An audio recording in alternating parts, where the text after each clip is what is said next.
ஹரே கிருஷ்ணா.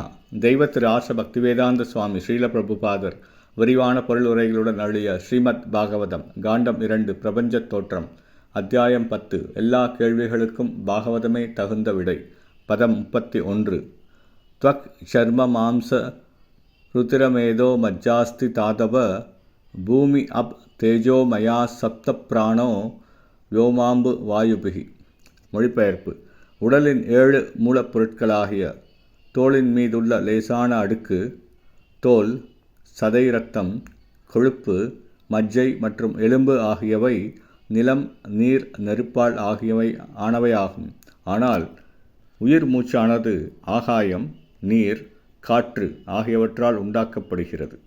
பொருளுரை: ஜட உலகம் முக்கியமாக நிலம், நீர் மற்றும் நெருப்பு எனப்படும் 3 நிலப்பொருட்களால் செய்யப்பட்டவை.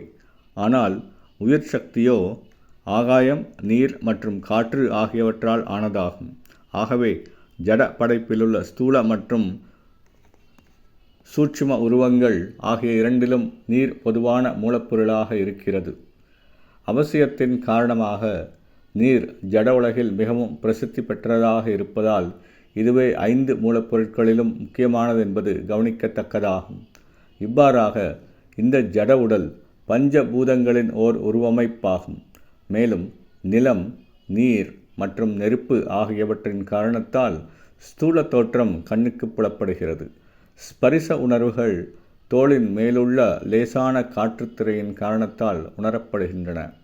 மேலும் எலும்பு கல்லுக்கு சமமானதாகும். மூச்சுக்காற்றானது ஆகாயம், காற்று மற்றும் நீர் ஆகியவற்றால் ஆனதாகும். இதனால் திறந்த வெளிக்காற்று, அன்றாட ஸ்நானம் மற்றும் விசாலமான வசிப்பிடம் ஆகியவை ஆரோக்கியமான வாழ்வுக்கு சாதகமாக உள்ளன.